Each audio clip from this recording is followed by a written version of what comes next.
ஓம் சத்குருவே சரணம். வாத்தியார் மகாராஜிக்கு ஜெய். குரு ஒரு நாள் கால ரகசிய பதிவேட்டில் பார்க்கக்கூடிய விஷயமானது பார்த்துட்டிங்கன்னா, மனக்கஷ்டம் பணக்கஷ்டம் நீங்கி தொழில் விருத்தி அபிவிருத்தி ஏற்படுவதற்கான ஒரு அற்புதமான திருநாளாக வாத்தியார் இந்த நாளை குறிப்பிட்டு நமக்கு சொல்லியிருக்காரு. அது எந்த நாள் அப்படின்ட்டு பார்த்துட்டிங்கன்னா, இந்த மாசி மாதம், குரோதி ஆண்டோட இந்த மாசி மாதம் வளர்பிறை ஏகாதசியாக விளங்கக்கூடிய அந்த ஏகாதசி திதி தான். ஆங்கில தேதிப்படி ஞாயிற்றுக்கிழமை 9ஆம் தேதி. ஸோ அந்த ஏகாதசி திதியானது ஞாயிற்றுக்கிழமை காலையில் ஒரு 7:45 சம்திங் அதுக்கு மேலே தான் அந்த ஏகாதசி திதி ஆரம்பிக்கும். அந்த ஏகாதசி திதியோட திருநாமம் விசேஷமான பேரை பார்த்துட்டிங்கன்னா ஆமலக்கி, அமலா ஏகாதசின்ட்டு கூட சொல்லுவாங்க. ஆமலக்கி ஏகாதசி அப்படின்ட்டு ஒரு விசேஷமான திருநாமம் இது. அதாவது நெல்லியோட அமிர்த சக்திகள் பூமிக்கு உணர்த்த பெற்ற ஒரு விசேஷமான திருநாள். அது மட்டும் இல்லாமல் இந்த அமிர்தம்ன்ற ஒரு விஷயமே பார்த்துட்டிங்கன்னா நம்ம எல்லாருக்குமே தெரிஞ்சிருக்கோம். வாத்தியார் அதை ரொம்ப சிறப்பாக சொல்கிறாரு. அந்த புராண வைபவம் பார்த்துட்டிங்கன்னா அந்த பார்க்கடல் கடைஞ்ச வைபவத்தில் தானே நமக்கு அமிர்தம் கிடைக்குது. அதன்படி அந்த அமிர்தம் எப்படி வந்தது அப்படின்ற ஒரு விஷயத்தை வாத்தியார் இங்கே குறிப்பிட்டு சொல்கிறாரு, அந்த புராணத்திலேருந்து எடுத்து. அது என்ன பார்த்துட்டிங்கன்னா, அந்த தேவர்கள் அசுரர்கள் 2 பேருமே அந்த ஏகாதசி திதியில் கடுமையான விரதத்தோடு தான் அந்த பார்க்கடலை கடைஞ்சுட்டே இருந்தாங்களாம். நித்தியப்படியே கடைஞ்சிட்டு இருந்தாலும் எவ்ரி ஏகாதசிக்கு விரதத்தோடு தான் அந்த பார்க்கடலை கடைவாங்களாம். அதனால தான் அந்த அமிர்தமானது துவாதசி திதியில் தான் அந்த அமிர்தம் கிடச்சிதான். அந்த துவாதசிக்கு பேர் மகா துவாதசி அப்படின்றார் வாத்தியார் அது.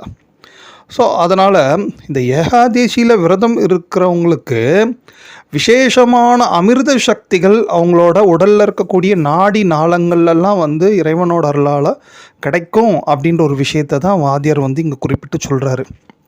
நம்ம ஏற்கனவே நிறைய பார்த்துருக்கோம். இந்த ஏககங்கா உற்பத்தி ஆகக்கூடிய இந்த திருநாள் ஏகாதசி. அதனால தான் அதில் விரதத்துக்கு மேன்மை இப்படியெல்லாம். பட் கூடுதலாக வாத்தியார் இந்த ஆமலக்கி ஏகாதசியில் ஒரு கருத்து சொல்கிறார். என்ன சொல்கிறாருன்னா, நம்ம நாடி நாளங்கள் அனைத்துலேயுமே விசேஷமான அமிர்த சக்திகள் நிறைவதற்கு இந்த குறிப்பாக இந்த ஆமலக்கி ஏகாதசியில் விரதம் இருப்பின் நிச்சயமாக அப்படி ஒரு நிகழ்வு நமக்கு ஏற்படும். அமிர்தத்தால் என்னையா அப்படின்ட்டு யோசிக்கிறீங்களா? இந்த அமிர்த சக்தின்றது என்னென்னா அழிவற்ற ஒரு நிலையை தரக்கூடியது. அந்த ஆனந்தம் அழிவற்ற ஆனந்தமாக நமக்கு கிடச்சிடுதுன்னா எப்பேற்பட்ட பாக்கியம் செஞ்சவங்களாம் நம்ம இருக்க முடியும். இதெல்லாம் லேசில் கிடைக்கக்கூடிய ஒரு விஷயம் அல்ல.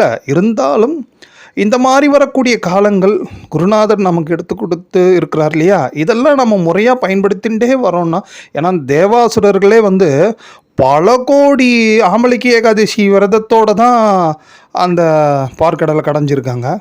நம்ம அட்லீஸ்ட்டு ஏதோ இந்த ஆயில் இருக்கிற வரைக்குமாவது இந்த ஆமலக்கி ஏகாதசியில் முறையாக ஸ்ரத்தையாக என்ன முடியுமோ. ரொம்ப வயசாகிடுது, சுகர் இது ப்ரெஷர்லாம் அதிகமாக இருக்குன்னா ஒரு வேளையாவது அட்லீஸ்ட்டு முடிஞ்ச அளவுக்கு அவங்களால என்ன முடியுமோ அந்த விரதத்தை மேற்கொண்டாங்கன்னா நிச்சயமாக அதற்குரிய பலன்கள் நிச்சயமாக கிடைக்கும் அப்படின்ற ஒரு விஷயத்தை வாத்தியார் இங்கே குறிப்பிட்டு சொல்கிறாங்க. சரி, இந்த ஏகாதசியில் எப்படி நிறைய டீட்டெயில்ஸ் இருக்குது. இது டீட்டெயில்ஸ் பார்த்துட்டிங்கன்னா நம்ம அகஸ்திய விஜயத்தில் ரொம்ப அற்புதமாக வாத்தியார் அதை கொடுத்து இருப்பாங்க.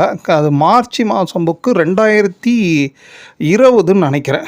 ஆமாம், 2020 மார்ச் மாதம் புக்கில் தான் அந்த விஷயங்கள்லாம் இருக்கும். அது நீங்கள் புதுசாக இருக்கிற அன்பர்கள்லாம் நீங்கள் இந்த தகவல்களை மட்டும் மேற்கொண்டு பண்ணுங்கள். அகஸ்திய விஜய அடியார்கள்லாம் நிச்சயமாக இந்த புத்தகம்லாம் உங்கள் கையில் இருக்கும்.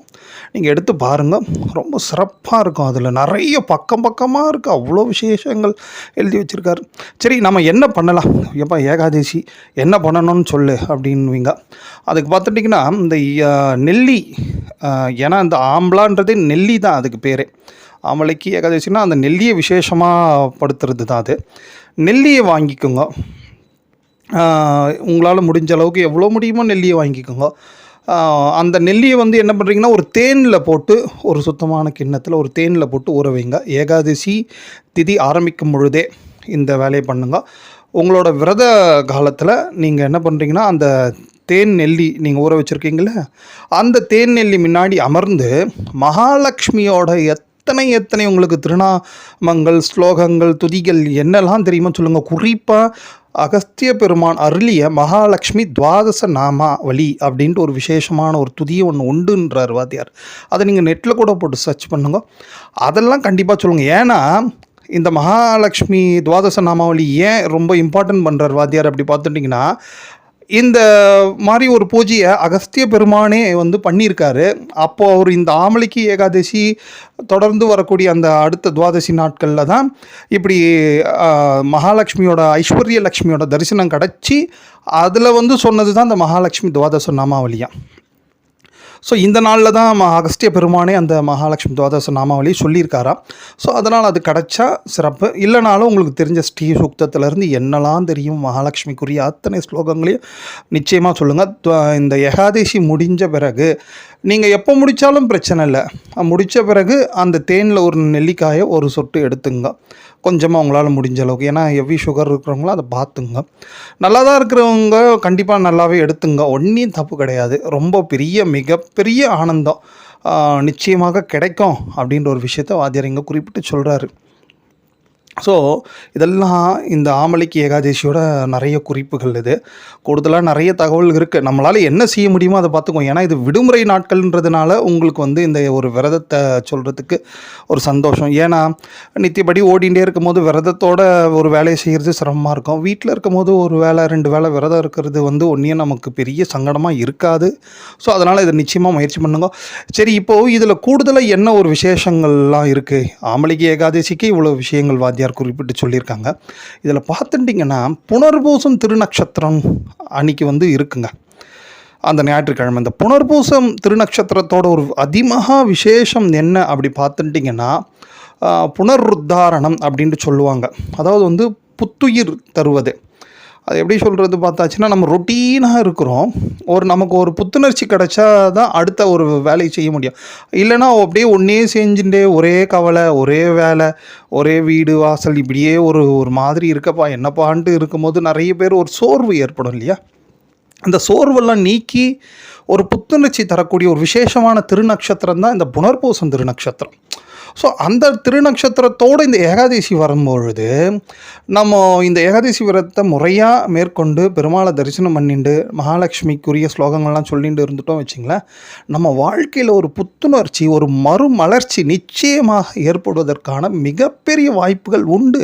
ஏன்னா ஏகாதசிக்கு இவ்வளோ லிஸ்ட் அவுட் இருக்குது.